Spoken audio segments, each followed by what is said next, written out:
días a todos. ¿Habéis dormido bien? Bueno, eso ya me tranquiliza. Ya vais a estar en disposición fantasma. Lo primero, dar la enhorabuena a Laura por el éxito de este congreso. Está siendo un éxito total y yo espero que haya más. Por lo menos una vez al año congreso. ¿No os parece? Sí. Vale.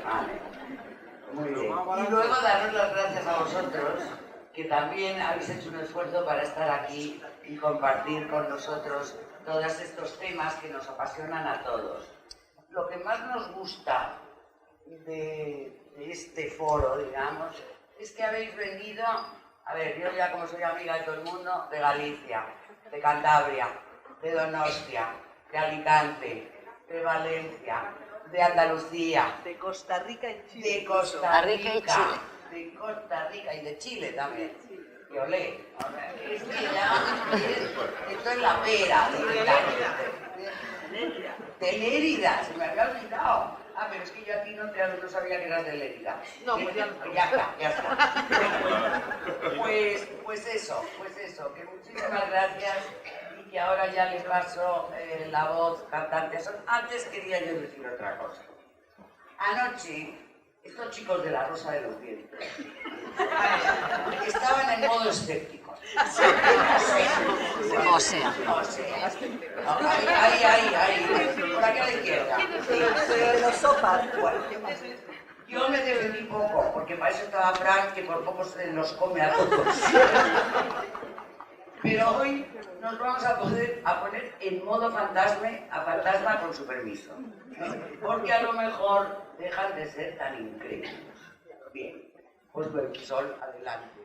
Bueno, espera, sí.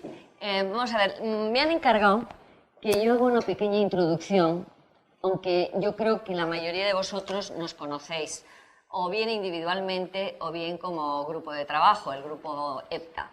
Pero sí deciros unas pinceladas para que introduciros a nosotros mismos y explicaros un poco qué es lo que tratamos de hacer, porque los grupos de trabajo tienen especialidades también.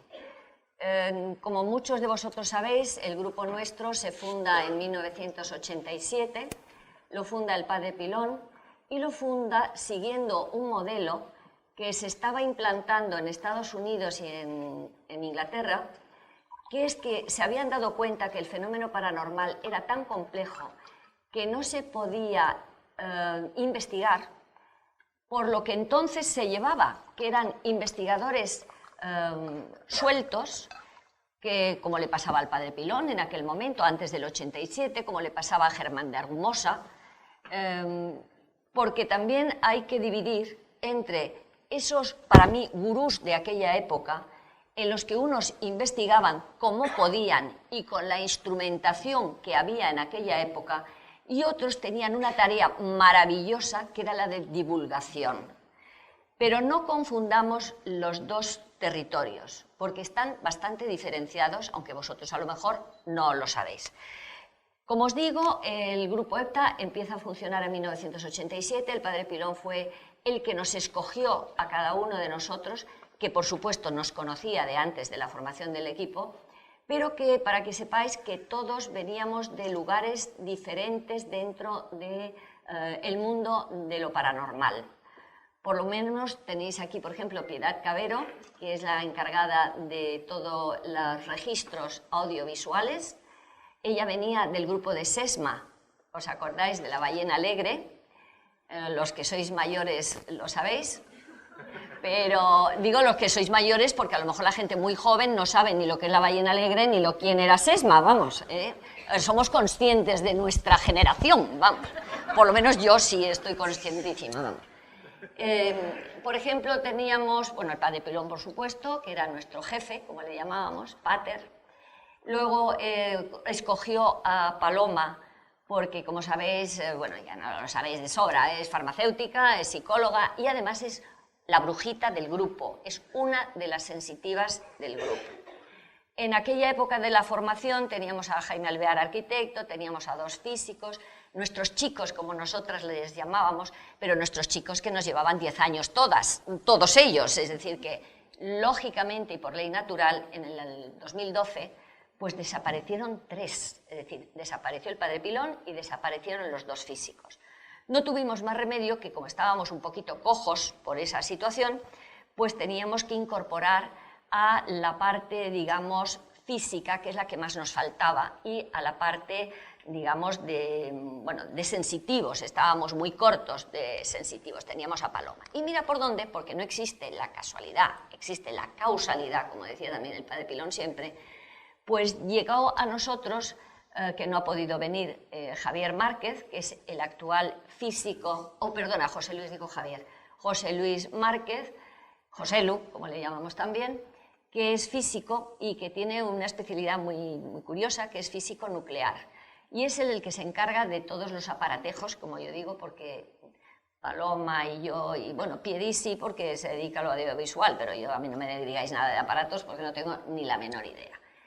Y luego, otra causalidad nos hizo contactar con Aldo, que le tenéis aquí en primera fila, que es el que hace de medium, también de sensitivo, en el equipo. Verlos trabajar, os lo aseguro porque yo no tengo ninguna sensibilidad, pero verlos trabajar a Paloma y a Aldo en sesiones de contacto, que luego os contaremos, es que yo me quedo siempre con la boca abierta, porque es muy impresionante. Deciros también que no sé por qué aquí en España los grupos que investigan tienen un prurito especial para rechazar a los sensitivos, porque se creen que quedándose solo en el terreno físico y racional tienen como más prestigio. Eso podrá funcionar aquí en España, pero fuera de España no es así. Todos los equipos de investigación norteamericanos e ingleses, todos tienen sus mediums y sus sensitivos trabajando en el grupo. Deciros esto, que el hecho de que nosotros hayamos incorporado sensitivos en nuestro grupo y desde el año 87, no ha quitado en absoluto la credibilidad de nuestras investigaciones. ¿Por qué? Porque hay muchas veces que, hombre, si es un poltergeist, ya sabéis que los poltergeist son un síndrome, un conjunto de fenómenos que ocurren en un lugar, en una casa, pero que siempre están producidos por una persona viva, en estado de estrés o de conflicto. Antiguamente se decía que los adolescentes, nosotros tenemos la experiencia de que lo puede ser lo mismo un ama de casa, que un niño, que un ingeniero de caminos, como dice Paloma. Es decir, olvidaros de esa teoría que se mantenía en los primeros tiempos de la investigación paranormal, toda persona que esté en conflicto. Por lo tanto, esas investigaciones de los poltergeist son muy lentas, muy pesadas, porque tienes que empezar por aislar dentro del grupo familiar o del grupo en el que se producen los fenómenos quién es el causante, el agente que causa los fenómenos. Y eso no lo averiguas ni en un día ni en 2, porque Piedi también tiene el dicho ese de que cuando llegamos a una casa, todos son las familias felices, es la familia china, eso son todos, no pasa nada, te llaman porque están angustiados, pero allí realmente entre ellos no pasa nada. Y vosotros no sabéis los follones que nos encontramos familiares para que puedan entrar en un estado de conflicto algunos de sus miembros. Bien, como es... Todo el mundo miente. Miente, pero todo el mundo, desde el mayor de la familia hasta el niño, es decir, todos mienten y no se dan cuenta de que entorpecen la labor del investigador. Yo le digo esto porque vosotros también os encontraréis con esos casos. ¿Qué más claro que si te llaman angustiados por un problema, empiecen por decirte la verdad? Porque para nosotros es perder una visita, 2 visitas y a lo mejor a la 3ª visita es cuando ya empezamos a escarbar y es cuando empezamos a encontrar dónde está el problema. Es como esa gente que dice, sí, tenemos un fantasma en casa. Así, sí, pues lo han visto mis hijos, lo he visto yo. ¿Y cómo es? Pues tal. ¿Y le conocéis? No. Bueno, pues al final de la investigación lo conocen perfectamente y saben quién es. ¿Entendéis lo que quiero decir? Bueno, vamos a pasar un velo, digamos, por eso, pero era para poneros un poco en contacto con el tipo de trabajo que nosotros hacemos. Luego tenemos otro miembro, que es Fernando Ruiz de la Puerta, que muchos de vosotros lo conoceréis, que es profesor de matemáticas en la universidad. Lo que pasa es que él, como vive en Toledo, solamente para temas muy puntuales viene a echarnos una mano. Él lo que nos hace es que allí sirve un poco de corresponsal en toda esa zona de Toledo y sus alrededores, y algunas veces hemos cogido un AVE para poder ir allí a ayudarle. Bien, entramos ya en materia, porque yo tengo mucho miedo a Laura, porque empieza a cortarnos y a mí me empieza a angustiar, porque yo hablo mucho y Paloma también. Bueno, vamos a entrar en materia. Por no hacerle caso.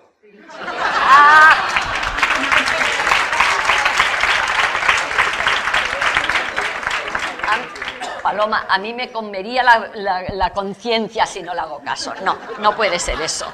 Bueno, vamos a ver, hemos escogido con buen criterio, Paloma y yo, el poneros unos casos, digamos, equilibrados. En unos casos los fantasmas serán gente estupenda y en otros, pues, son pesadísimos. En eso estás de acuerdo, ¿verdad? Pues sí, siendo muy optimista, porque se le podría llamar otra cosa. Sí, yo soy bastante diplomática, hasta con los fantasmas. Pero hemos tenido de todo. Realmente, para que os deis cuenta, hay un panaché ahí de personajes, porque no olvidéis, la gente que nos llama, sobre todo para casos de estos, de que ocurren cosas en su casa que están provocadas por el más allá, porque son los más divertidos para contaros, pues realmente es que como no sabemos, tenemos que contactar con ese personaje y nos cuenta unas cosas tan chuscas, como yo digo, veis, terribles. Bueno, uno de los casos, digamos, suaves, para desengarzar y no meteros enseguida en el personaje conflictivo, pues es un lugar, es un edificio precioso en el centro de Madrid, que nosotros lo llamamos la Aduana de Sabatini. Si alguno conoce Madrid ya sabe de qué edificio oficial se trata. Data del siglo XVIII, se construyó bajo la orden de Carlos III. Y para deciros que ese edificio también tiene mucha historia, fue aduana en su creación, pero luego fue durante nuestra guerra el centro neurálgico de la defensa de Madrid, dirigida por el general Miaja. Os digo todo esto porque todo eso tiene el edificio una historia que, si bien como aduana pues debió de ser muy anodina, sin embargo luego en distintas épocas ya más recientes de nuestra historia pues ha tenido una historia más problemática y conflictiva. ¿Por qué nos llaman? Pues nos llaman, bueno, deciros, para poneros un poco en situación, que entramos en un anochecer, todos con nuestros aparatos. Fijaros que era un edificio oficial, muy importante hoy. Oficialísimo. Oficialísimo, os diría. Y bueno, pues entramos ahí bien, porque ya teníamos la autorización del responsable, digamos, de esta institución. ¿Y por qué nos llaman? Bueno, pues nos llaman porque hay, sobre todo, los testimonios son más de los del servicio de seguridad y los de la limpieza.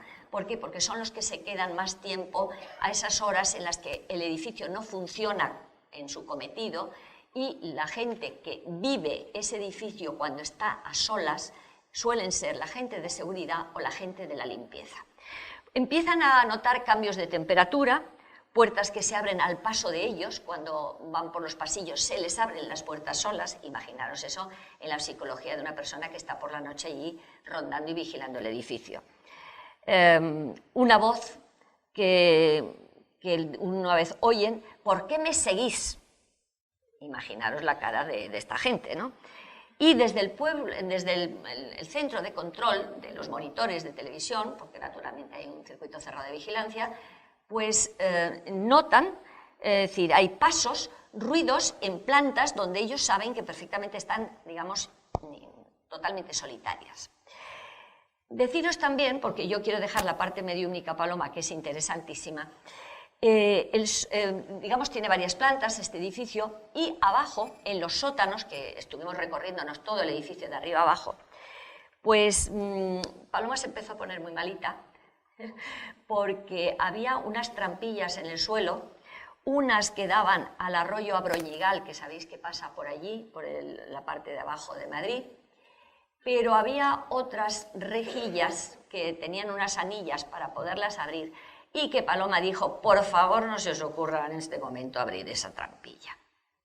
Luego ella os contará la historia de la trampilla. Por lo tanto, yo creo que voy a dejar paso a Paloma, que os cuente la parte, como siempre, que su labor es, a mí me parece la más interesante. La mía es de recopilación, de archivos, de coordinación, a veces en citas y en cosas.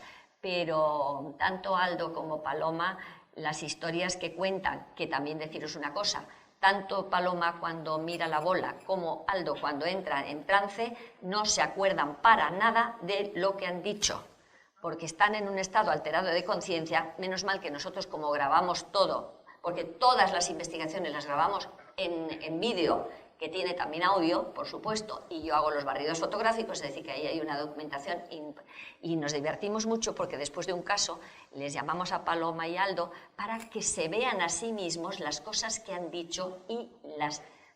Mira, Aldo se está ya riendo porque Aldo es una persona que no se inmuta para nada. Y tú no sabes las veces que le hemos oído soltar tacos, llamarnos de todo, en fin. Pero es...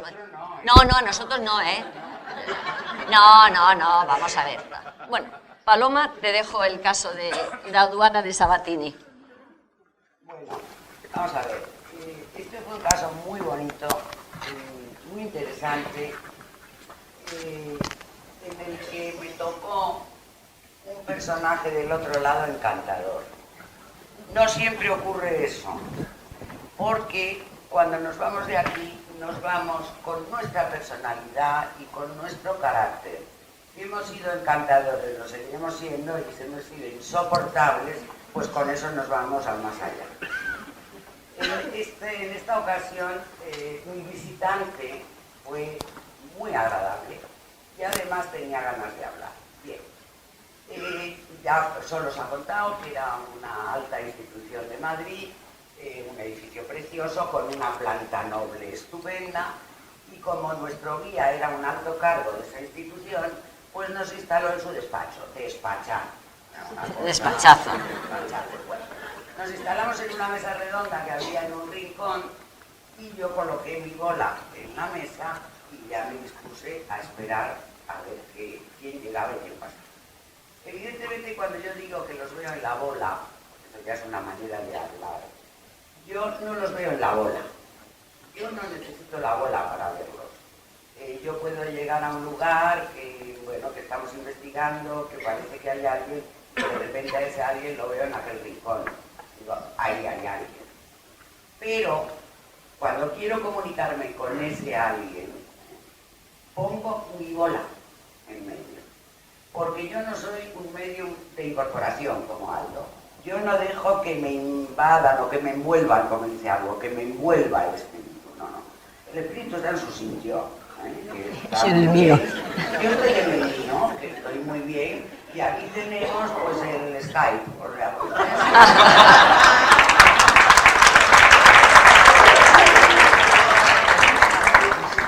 claro. Y nos llevamos bien. Bueno, unas veces mejor que otras. Pero en este caso apareció un señor del, pues a ver, de la época 19. De la Segunda, con levita, con chaleco, muy puesto, muy bien vestido, barba, bueno, unos 50 y me saluda, muy amable, y me dice que no pertenece a la casa, que él ha venido de visita a ver a un señor muy importante. Pero añade, no salí vivo de aquí. Sí, un momento.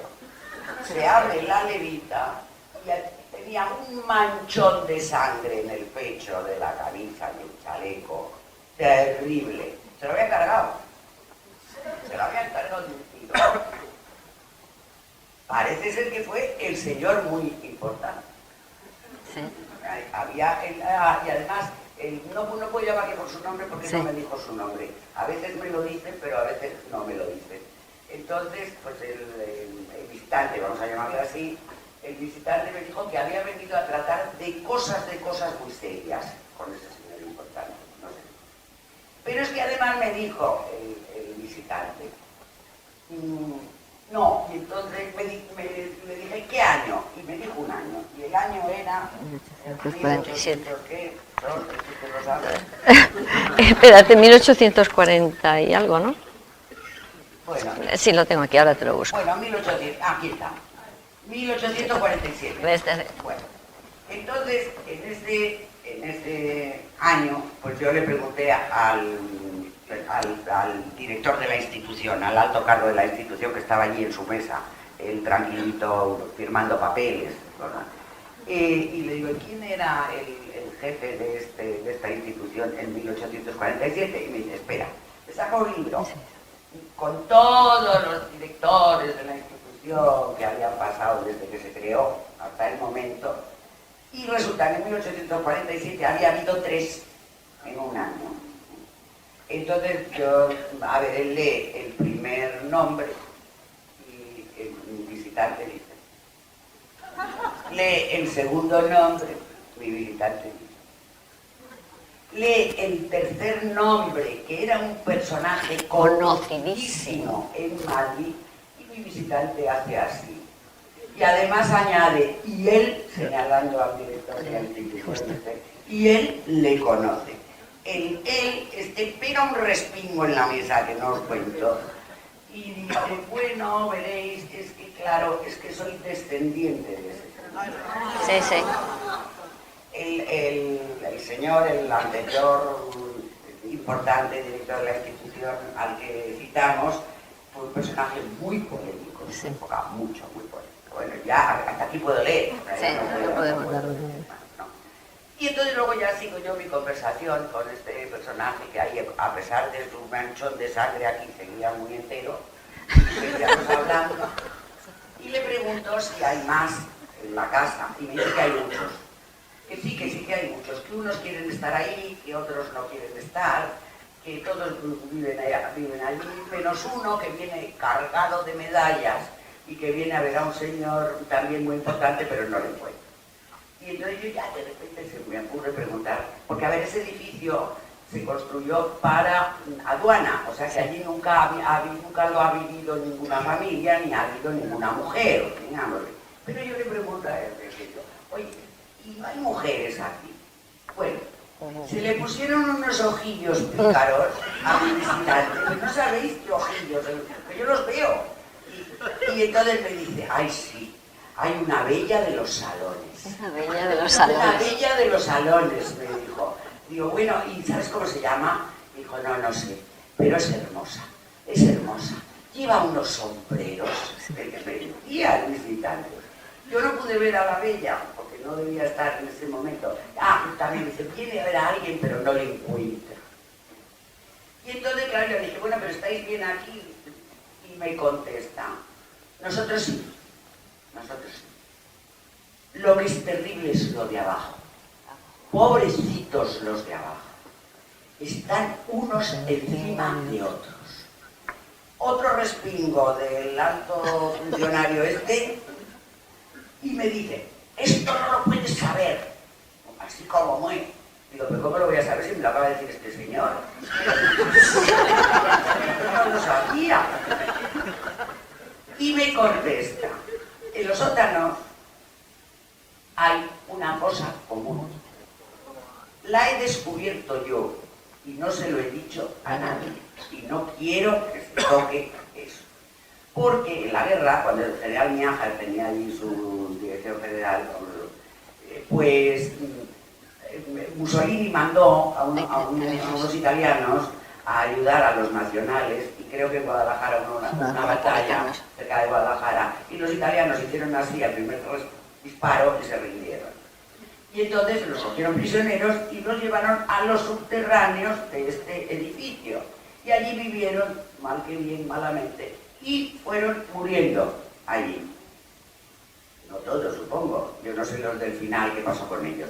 Pero el caso es que los enterraron en una fosa común. Y ahí estaban los pobres italianos, unos encima de otros.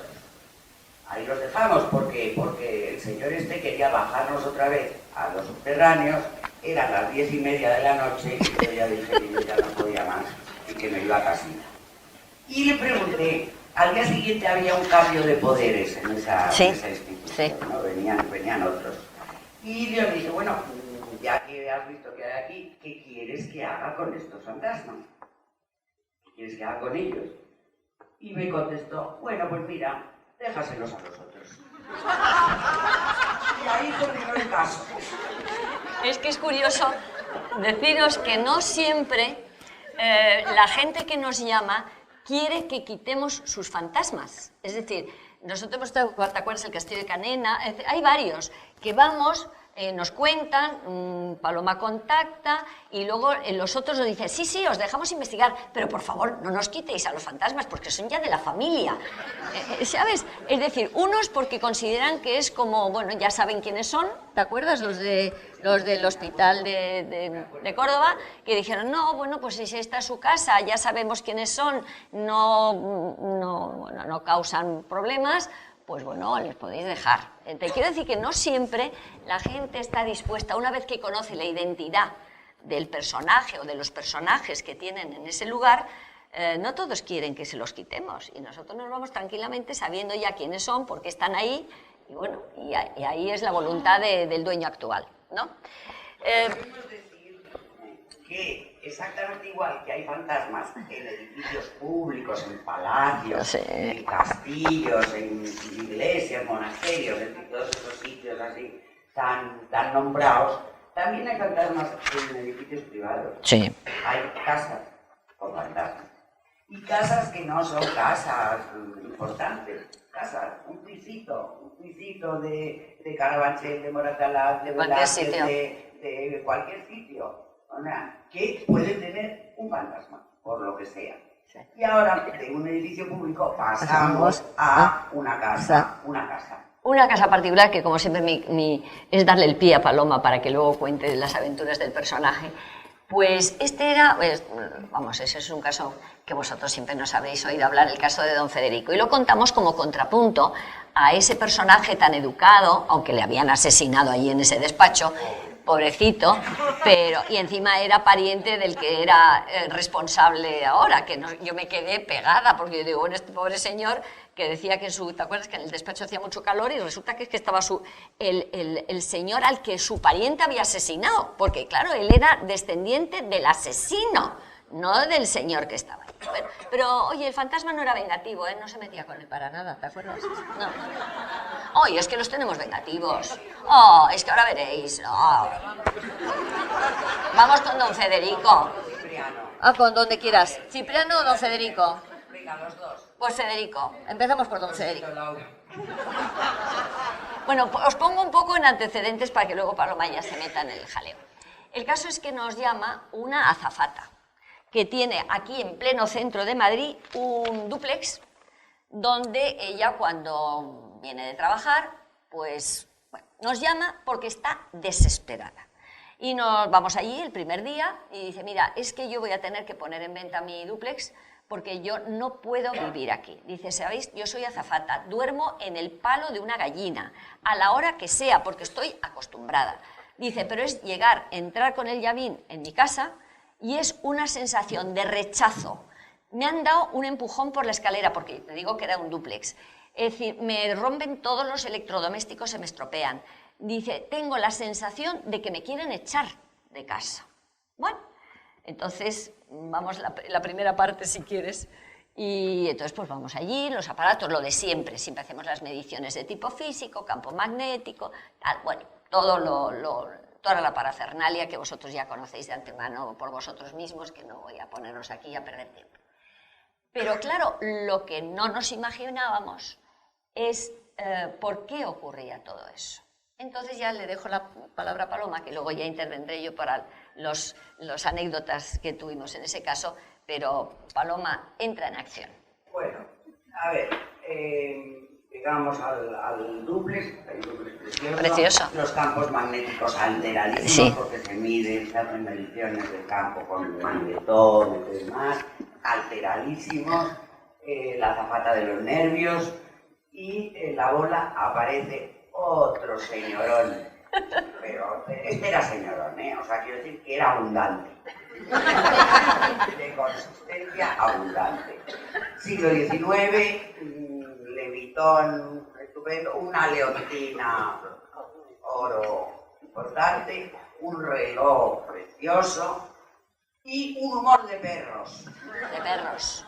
Pero de perros, impertinente. ¿Qué haces aquí?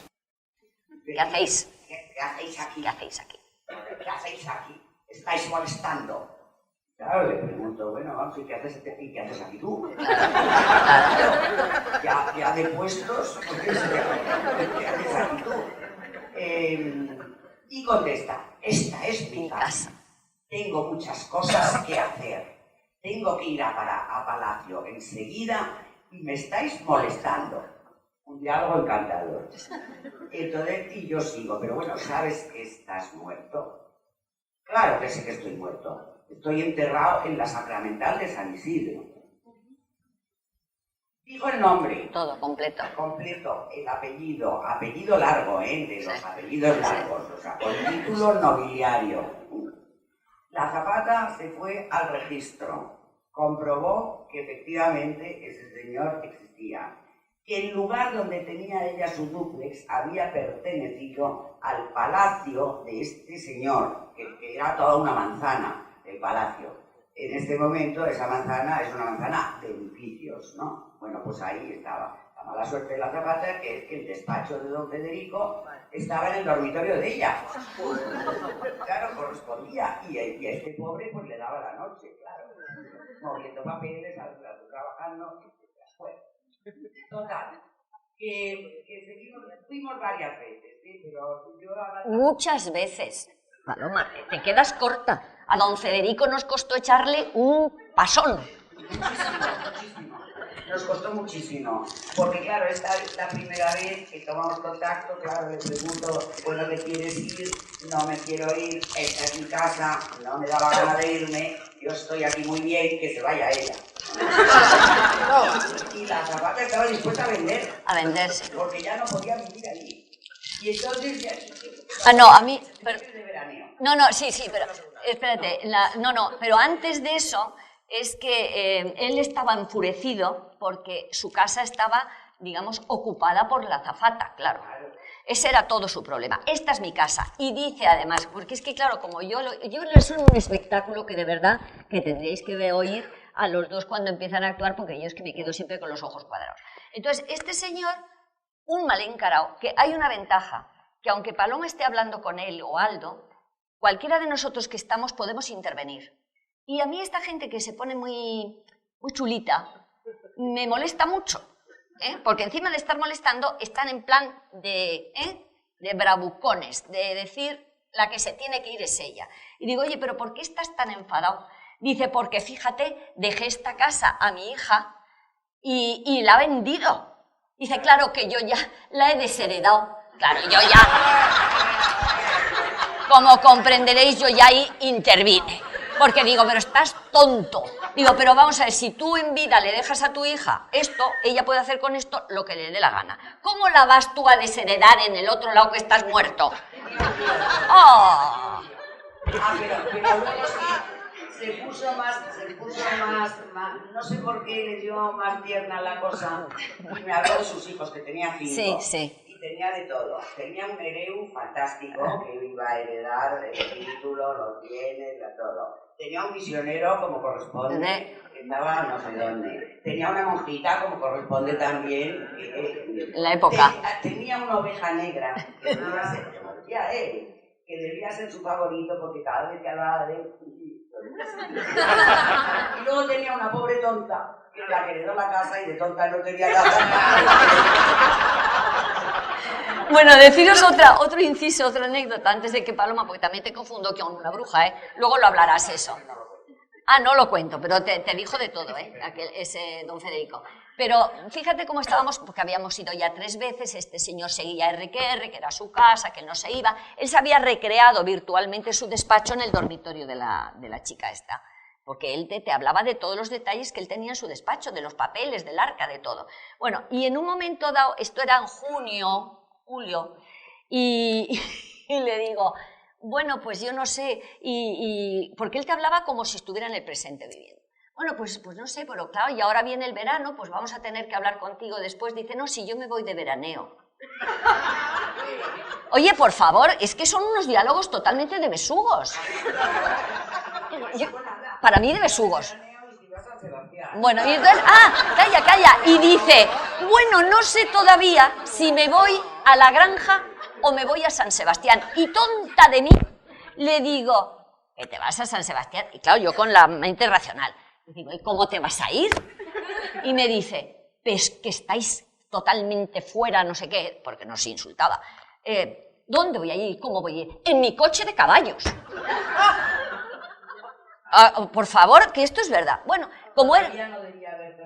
No, se conoce que no, pero él dijo que se iba en su coche de caballos. Bueno, total, que... Y le decimos a Laura, la azafata, le digo, mira, como este se va de veraneo, te va a dejar tranquila todo el verano. Digo, así que, mira, lo mejor es que cuando volvamos en septiembre y vuelvas tú también de tal, pues nos avisas cuando veas la más mínima cosa. En efecto, nos avisó. En septiembre el don Federico había vuelto de veraneo y volvía a estar otra vez en la casa. Y ahí ya te dejo a ti, porque yo de verdad me sacaba de quicio el don Federico.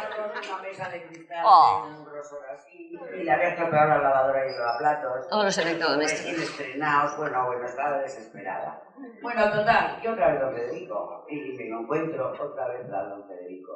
Y don Federico sigue igualito. Vale. Ahí ya me cuenta.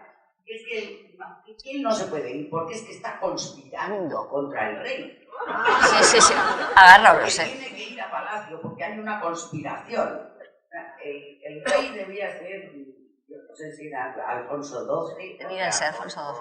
Por la fecha que nos dio, podía ser Alfonso XII principios. Y conspirando ya contra el rey. O sea que, bueno, me contó que, le pregunté por la salud, me contó que tenía molestias de corazón, pero que no, que estaba bien.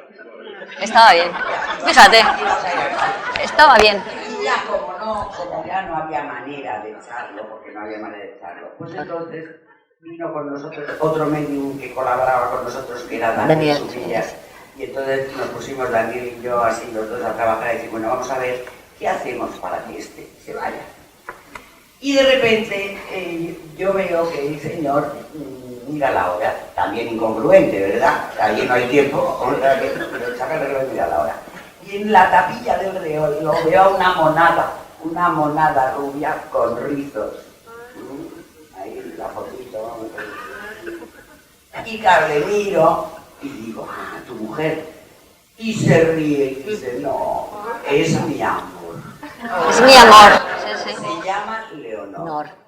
Y me enseña la otra tapilla del otro lado del reloj donde llevaba la santa. La santa era una señora morena con un moñete aquí y un poquito vivo. Entonces, claro, nos dijo, estábamos ahí y nos dijo que se llama Leonor. Entonces dijimos, vamos a llamar a Leonor para que se lo lleven. Porque a veces, trayendo a alguien querido del más allá, les ayuda a salir de la interfase, del atasco ese donde están. Y claro, vino Leonor. Y Leonor apareció con sus rizos y buenísima. Y bueno, fue una cara de alegría al ver a Leonor. Con lo cual os digo, el amor es eterno, porque dura allí también. Y Leonor le cogió de la mano, empezó a hablarle, y por fin se fue don Federico. Lo vimos cómo se alejaba y se fue. Entonces, la azafata nos dio muchísimas gracias, y al poco tiempo no supimos más de ella, porque los casos, cuando resolvemos los casos, nosotros dejamos de existir. Sí. Ya no somos necesarios, ya no interesamos. Tomar nota de eso, ¿eh? A veces somos un testigo molesto. Sí. Entonces, porque hemos enredado en los entresijos familiares. Sí. Claro. Nadie nos da las gracias. Pero me encontré a la azafata una mañana por mi barrio. Salía de una cafetería. Bueno, me dio unos abrazos y unos besos. Paloma. Bueno, qué maravilla, no sabéis cómo os lo agradezco, estoy feliz, ya no vendo el dúplex. Don Federico se ha ido, no ha vuelto. Así que... Y aquí sí terminó bien el caso de don Federico. Es que son la hora para coloquio. ¿Eh? ¿Qué decir? ¿Cuál? Hugo. Vale. Es que es muy largo. Es que teníamos otro caso, pero a ver si me... Sí, bueno, que os vamos a contar otro suave. ¿Eh? Otro suave. Bueno, este me le sé. Vamos a ver. No, muy rápido. Sí, porque yo luego te dejo la mediunidad. El caso este, fijaros, es una casa de fin de semana en la Sierra de Madrid. ¿Os imagináis una casa de estas de piedra? Muy bonita, porque te quiero decir que estaba construida, no era una casucha mala, era una casa, un chalet estupendo, con jardín, con la piscina, y tenía, os digo esto, 2 niveles, es decir, que se hacía mucho en los años 60 o por ahí, de poner el cuarto de estar o bien más arriba del nivel de la planta o más abajo. Es un recurso arquitectónico que era muy frecuente en esa época. Era un espacio muy grande dividido en 2 niveles. 2 niveles. 2 escalones por arriba el comedor, 2 escalones por abajo el salón. Es que os digo esto por lo curioso. Vamos a ver, nos llaman por 2 razones. En un primer lugar, hacen unas fotos en la casa, que por cierto, antes ha salido la foto, una que tiene una aureola grande. Pero es que en esa aureola grande veis a los 2 personajes fantasmas. Es que no lo han puesto ahora. Bien, te digo eso, si lo rebobináis, es para que si puedes dejarla fija, porque es que esa es muy curiosa la foto. Entonces nos dice, mirad, es que al hacer una valoración de cosas que teníamos aquí para el seguro, pues en la foto que ha hecho el seguro, pues ha aparecido esta foto, que ahora la veréis que aparecen como 2 personajes. Pero es que además de ese fenómeno que ellos veían, por ejemplo, sonidos en el sótano, para nosotros ya esos son pecata minuta, iba a deciros, pero bueno, que son fenómenos que tampoco son para asustarse. Pero lo que les asustó y mucho fue que ellos tenían, la dueña de la casa, tenía un nieto pequeñito, tenía 2 nietos, y entonces ellos salieron a cenar y dejaron a la señorita de los niños con el mayorcito, que podría tener pues 3 años o 4, y en el cochecito al bebé. Parece ser que lo que ocurre esa noche dejó totalmente cao a la señorita de los niños, porque en un momento dado que estaban viendo la televisión, pues deja el cochecito, como os digo, en el borde del desnivel y va a acostar al niño de 4 años, porque ya el niño de 4 años no tenía por qué estar levantado. Y cuando vuelve, se encuentra con el bebé que estaba dentro del cochecito, sentado en el sofá. Entonces, imagínate la cara de esta pobre chica y cómo lo dice esto a sus jefes cuando vienen de cenar. Iban a creer loca perdida. Bueno, total, terminó confesándolo y tal. ¿Y sabéis lo que se dieron cuenta? Por eso os digo que es un tema muy bonito. Resulta que ella no había puesto el freno al cochecito. Esa es la foto que, si os fijáis, veis 2 personajes al lado de esa luz. Uno, no, que lo pongan entero en la pantalla entera. Bueno, ahora lo veréis. Os digo con esto que nos llamaron inmediatamente, porque vamos a ver, ni era normal la foto que habían sacado. ¿Lo veis los 2 personajes? A ver, espérate. Es que yo no sé si, yo desde aquí no lo veo, vamos a ver. Sí, uno es como un D'Artagnan, que me parece que es el de la derecha, o lo contrario, y el... La derecha es D'Artagnan y el de la izquierda es Marciano con una capa negra, con una capa. A los lados de la luz central. Es que, mira, ahí se ve muy bien en la pantalla de la tele, del ordenador. Bueno, para completar, sí, el caso es que el freno del cochecito no lo había puesto esta chica. Y entonces hay como un ángel guardián, llamémoslo así, que ahora os dirá Paloma quién es, que tuteló al bebé, lo cogió y lo puso en el sofá para evitar que se deslizara el cochecito por la escalera y pudiera tener un accidente. Os digo, esto es lo que ocurría en la casa. Entonces ya entra Paloma y ya os cuenta quiénes eran los personajes.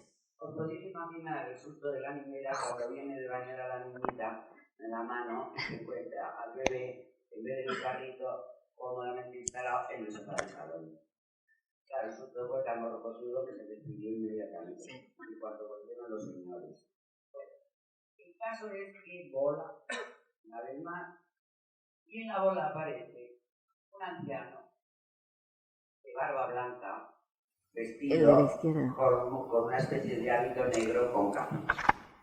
Pelo blanco, o sea, que nada de calito, con su pelo, su barba blanca, y me dice que se llama Hugo y que es alquimista y que trabaja para el rey.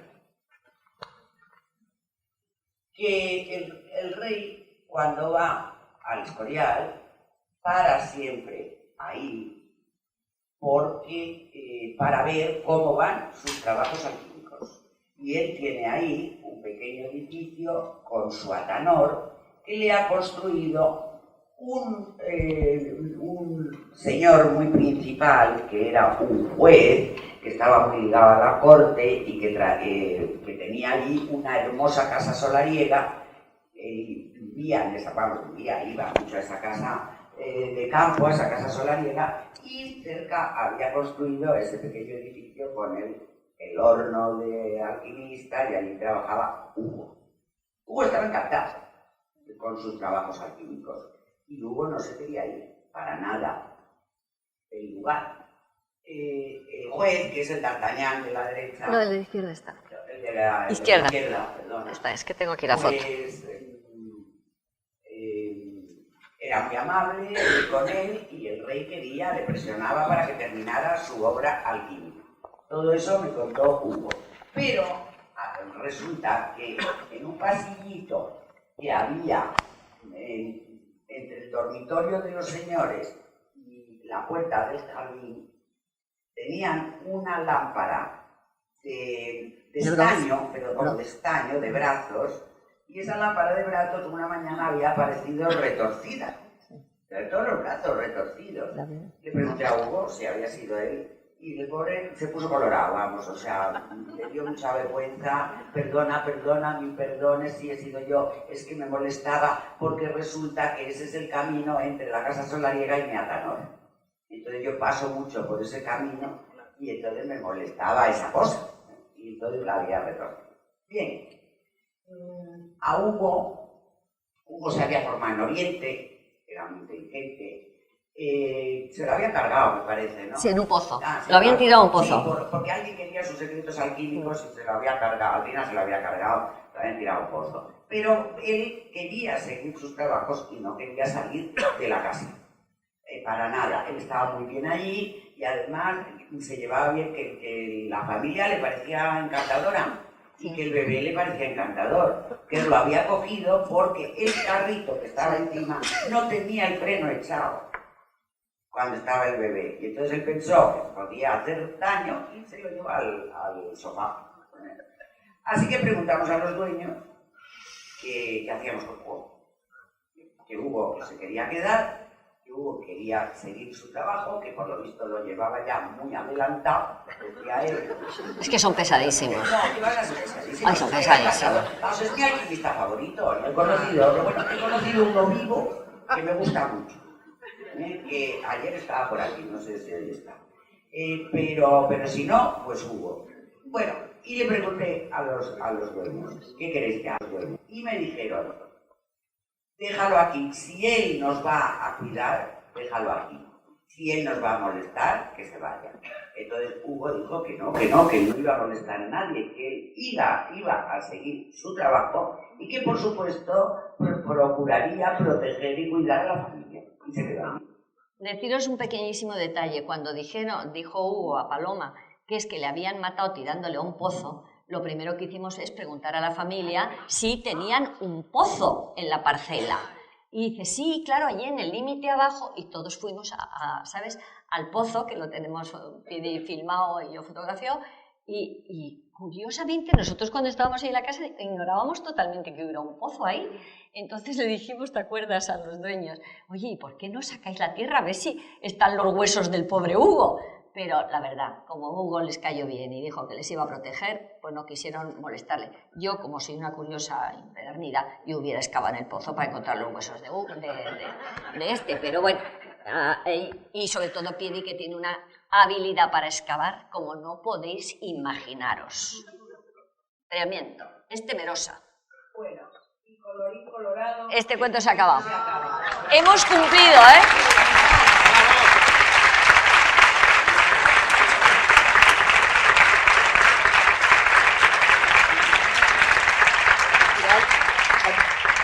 habéis sido buenas, ¿eh? Hombre, hemos sido buenísimas. Buenísimas. Mucho mejor que don Federico. Las preguntas hay que saber Sara Algaray, ya cuento con ello.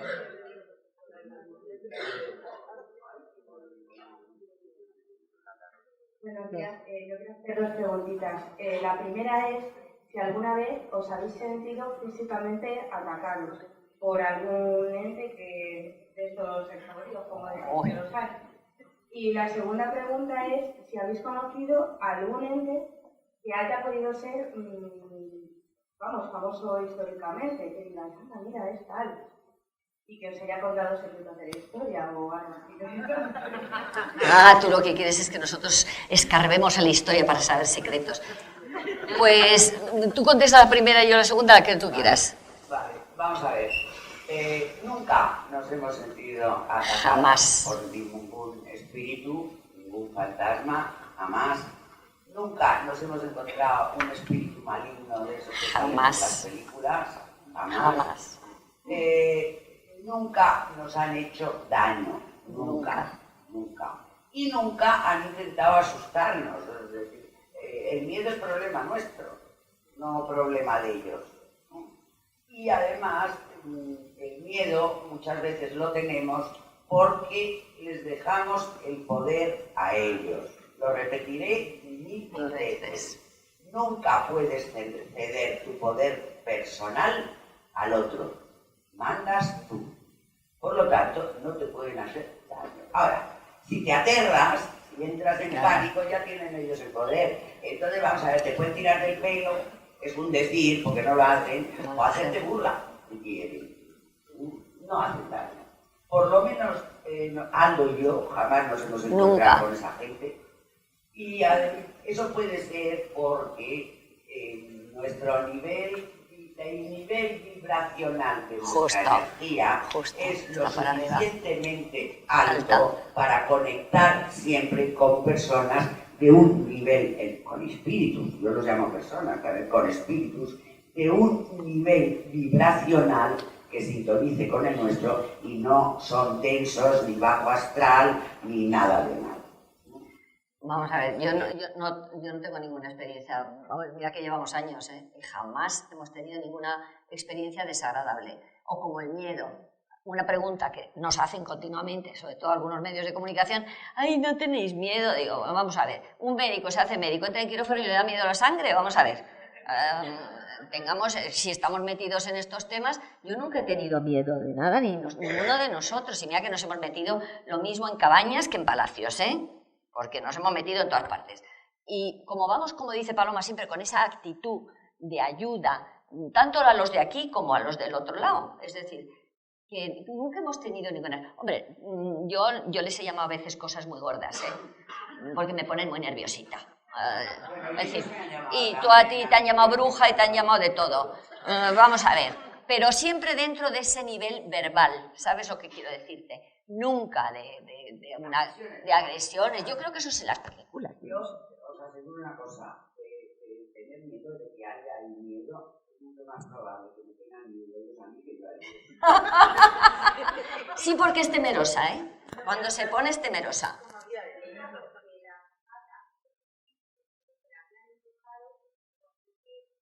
Ya, pero es un empujón, escucha, es un empujón que no la hizo caer, sino que ella sentía esa energía de rechazo, ¿sabes lo que digo?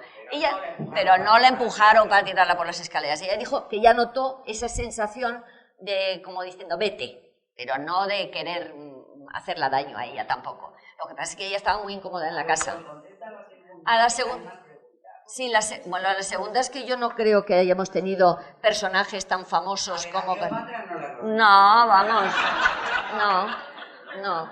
Personajes a lo mejor como en este caso que era un político, ¿me entiendes? O gente que... Sí, era importante, era un político, ¿sabes? Por eso te digo. Político.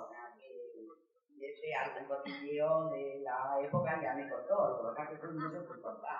Sí, pero vamos a ver, así en líneas generales, personajes así famosísimos, que además tampoco, vamos a ver, nosotros les queremos ayudar porque se han quedado en la interfase. Algunas veces les hemos recriminado, imagínate un drogata, que ha matado porque estaba, ¿te acuerdas? El podólogo. Él decía que no había tenido culpa ninguna, pero que son personajes, pero no son personajes de lo que tú crees que son personajes así o históricos y tal, porque tendrían que provocar en un lugar algo para que a nosotros nos llamaran. Y la gente, los muertitos. Buenos días. Bueno, de las reflexiones que aparecen en nuestros libros, al parecer, digamos, en el consejo cuando uno está más allá, primero, enterarse de que está muerto y aceptarlo, ¿no? Y eso no siempre se da. Y luego también, al hablar de los niveles vibracionales, tiene que ver con la ética, el bien, el karma. El karma no. Bueno, no sé. Quiero decir, cómo es más rápido en el más allá, cómo liberarse de las capas inferiores. Y también en algún caso habláis de portales. Portales. Como que había, me parece que hay un caso en el que habéis encontrado un lugar que estaba al lado de un hospital, que había... Sí, que estaban al lado del tanatorio y tú dijiste que a lo mejor era un portal, pero no portal, es como una puerta. ¿Te acuerdas de los fallecidos del tanatorio, del hospital, que iban a donde estábamos nosotros? Ya, Sí. Ya. Sí. A ver, sí.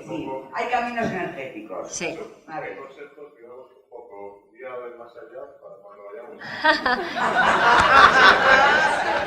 A ver, Y luego también contaste el capítulo de los niños. ¿Cómo es posible que los niños, que son criaturas inocentes, que queden tanto en la interfase y no haya un recurso para llevárselos, ¿no? Como drástico, que tiene que ser siempre vengáis por la oración de los arcángeles y todo eso. Bueno, a ver, hay muchas preguntas ahí. Vamos a ver, una lista de preguntas. Pues vamos a ver, la primera, para partir bien de esta dimensión a otras dimensiones, lo primero que hay que erradicar el miedo a la muerte. Cuanto menos miedo tengáis, más rápidamente os iréis. Lo segundo, una buena muerte es la consecuencia de una buena vida. ¿Qué es una buena vida? Pues una vida en la que se ha intentado evolucionar todo lo posible, aprender todo lo posible, porque al fin y al cabo nuestra misión en esta vida es aprender. Pero no aprender matemáticas todo el rato, no, aprender lo que es la vida, aprender cuál es nuestra misión en la vida y aprender a elevar ese nivel energético, que no es más que esto, con el pensamiento, con no estar aferrados a lo material, porque el materialismo lo que te da es una densidad energética tan grande que cuando te vas al otro lado te quedas así como pegado al suelo, como si dijéramos, ¿no? Entonces tienes mucho más trabajo que hacer allí para elevar el nivel vibracional. Si lo hubieras hecho aquí, pues ya irías con la mitad de los deberes hechos. Así. Y luego, pues efectivamente no apegarse a lo material, porque eso te retiene. No depender de los amores, depender, no, que no quiere decir tenerlos, porque eso te retiene. Por eso se dice que a los muertos no hay que llorarlos, porque el llanto los retiene aquí, porque el llanto es un egoísmo tuyo, porque es que tú lloras por ti, no por el que está al otro lado. Ay, que te has ido, ay, que me has dejado, ay, cómo me has dejado, ay, que yo. No. Entonces, por eso retiene también. Entonces dice, pero si es que yo le quiero tanto, si le quieres tanto, a tu hijo, a tu padre, a tu marido, a tu mujer, déjale subir. No llores. Ponle flores blancas o ponle luz para que le ayude, no llores. Bueno, eso. Y luego ya, pues coge el caminito. Los seres queridos que están allí, algunos, vienen a buscarnos, otra cosa que hay que saber, vienen a buscarnos, nos acompañan en el camino de allá. Muchas personas que están muriéndose ya, en la agonía total, dicen, mi madre lo dijo, pues mira, si ha venido tu padre, si está ahí tu abuelita, si han venido a verme, y la mamá se muere, y ya está, claro, vinieron a buscarla. Todo eso es para seguir y seguir el camino y el viaje al más allá e ir superando etapas de evolución. Yo el final del camino no lo conozco, pero sí sé que es un camino evolutivo, energético y cada vez más placentero, más hermoso y más amoroso. Yo no me acuerdo de las otras preguntas. Vamos Sí, a pasar. no. Los niños, si es que me ha preguntado lo de... Ah, vale. Claro. Nada, que habéis contado un par de casos, estáis hablando de gente del siglo XVIII. ¿Cuáles son las personas o la persona más antigua en el tiempo con la que habéis tenido que negociar, digamos?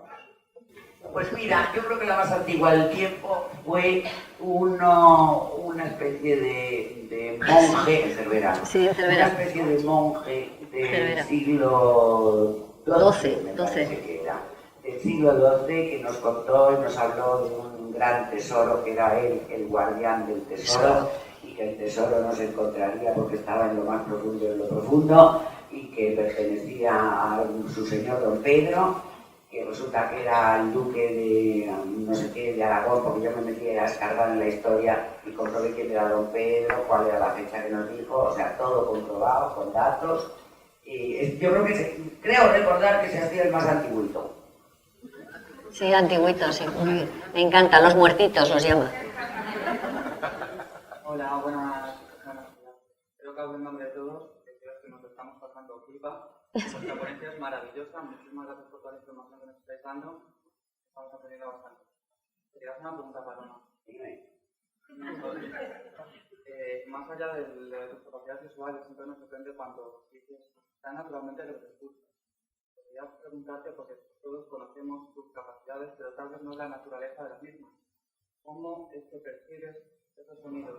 ¿Los percibes como te percibimos a ti hablar o es directamente una conexión? Telepática. Telepática. Yo lo recibo en la mente. Algunas veces escucho trozos de escuchar con los oídos, pero el contenido potente lo recibo por telepatía. Bueno, y ahora vamos a hablar de los niños. ¿Quién pregunta por los niños para poder hablar de los niños? Déjalo a ver si hay otra cosa.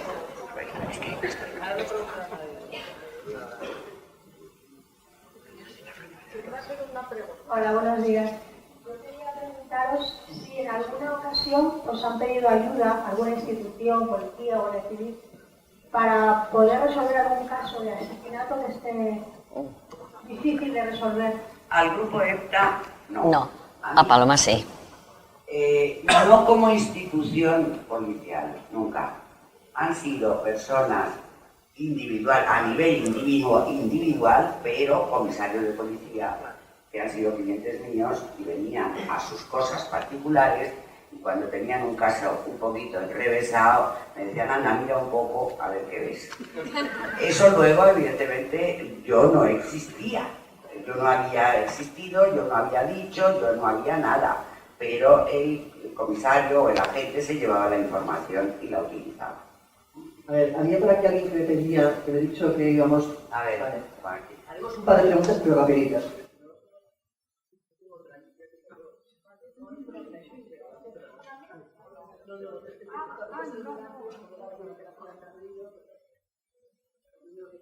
Hola, buenas. Hola. Es que me he quedado con la curiosidad porque ha dicho que se puso muy mala y no quería que levantaran la plantilla y que le gustaría saber lo que había debajo de la plantilla. Tenemos los que están encima de otros. Ah, pero te impresionaba... Claro, es que lo percibe. ¿Pero que percibía? ¿Algún tipo de angustia? ¿Algún tipo de... A ver, el que se puso muy malita es una expresión. Sí. No vomité ni nada. No. No. Lo que pasa es que noté al pasar por allí, noté una sensación de que ahí había algo y que era algo de dolor, digamos, no de alegría. Entonces lo comenté y dije, esto mejor no lo tocamos. Y luego resultó que claro que era la fosa común donde estaban enterrados los pobres italianos.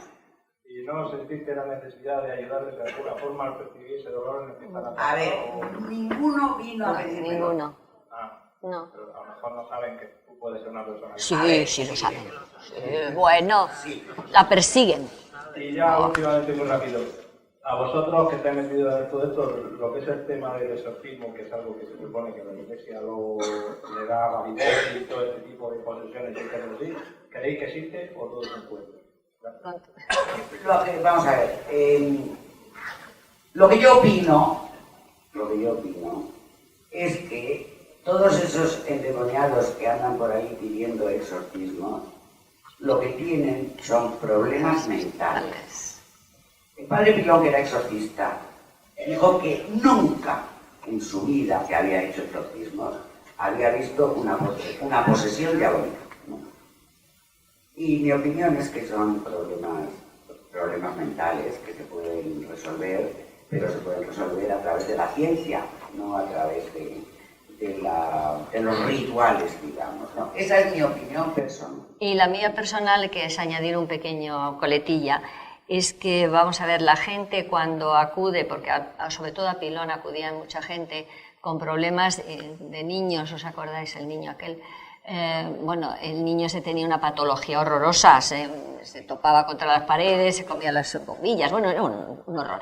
Entonces, cuando vinieron a vernos, se enfadaron, primero con el padre Pilón y luego con todos nosotros, porque Pilón directamente les dijo que tenían que ir a un psiquiatra infantil con el niño.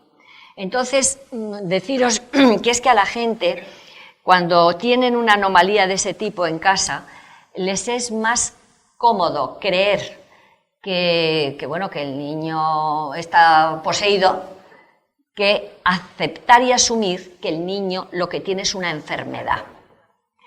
Entonces, siempre cuando vienen a nosotros se creen que nosotros tenemos la varita mágica, que hacemos así y cataclac. Y eso no es verdad, ¿eh? Así que os digo la experiencia nuestra. Mi pregunta es que si habéis tenido algún caso con mascotas. Con Ahí mascotas. entramos en los niños. Los niños. Ahí podemos entrar en los niños. Con los Todavía niños. no. Vamos a ver. Los niños se quedan aquí la mayoría de las veces porque no saben que están muertos. No lo saben. Son niños perdidos.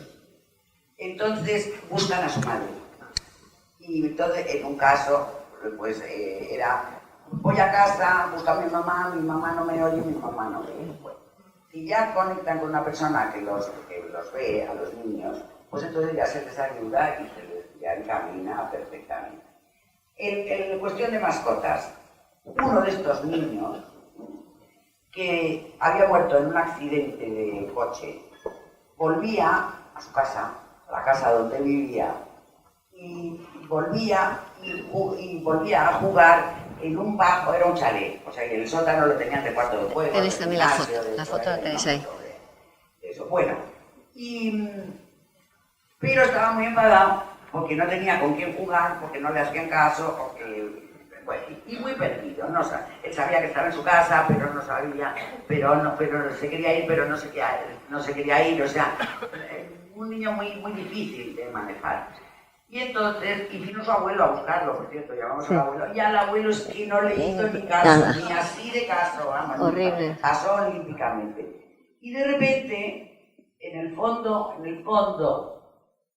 vi un perro que se acercaba, un perrito, un perro de lanas, monísimo. Ese era esa era la casa. El lugar de juegos. Los juguetes y todo eso. Bueno, el chaval tenía como 12 años, una cosa así. Y veo el perro y pregunto a los familiares que estaban con nosotros, bueno, a los que habían conocido a ese niño, pregunto, ¿tenía un perro? Y dijeron, sí, tenía un perro y lo quería mucho. Y se llamaba Rudy. Y entonces, claro, yo empiezo a decirle al niño, pero mira, que tiene Rudy se va acercando. Y el perro ladraba, yo oía los ladridos del perro y se acercaba al niño. Cuando se acercó al niño, aquello fue un espectáculo, os lo aseguro. El niño abrazaba al perro, el perro dándole unos lametones, pero de esos tremendos. Se abrazaban, yo qué sé, el perro ladraba, el otro chillaba, acabaron rodando por el suelo. Bueno, amor de perro, o sea, un amor que era una cosa maravillosa. Y entonces el perro empezó a encaminarse otra vez hacia afuera, hacia el otro lado. Y yo al niño le dije, pero mira, ¿no ves que se va Rudy? Corre detrás de Rudy. que se va, que corras detrás de Rudy. Y entonces el niño que estaba así un poquito tieso salió corriendo detrás de Rudy y Rudy se lo llevó. La primera vez en nuestra historia que una mascota salva a un niño y lo pasa al otro lado. Es la única experiencia que hemos tenido. Sí, buenos días. Hola. Yo quería preguntaros, las personas que mueren, bueno, es un caso concreto, por un tumor cerebral, se dona el cadáver a la universidad para que lo inspeccionen, para Sí. pasan al plano evolutivo, al otro plano exactamente igual que nosotros, ¿verdad? Exactamente igual. Y además te diré que si se me apareciera esa persona en un momento determinado, se aparecería con el aspecto de la plenitud de su vida, nunca con un aspecto de deterioro. Estoy segura. O sea, que tranquila. La enfermedad no existe en el otro lado. Si una persona es coja, está perfectamente, ¿sabes? Es decir, que eso desaparece y lo dejas aquí con el cuerpo.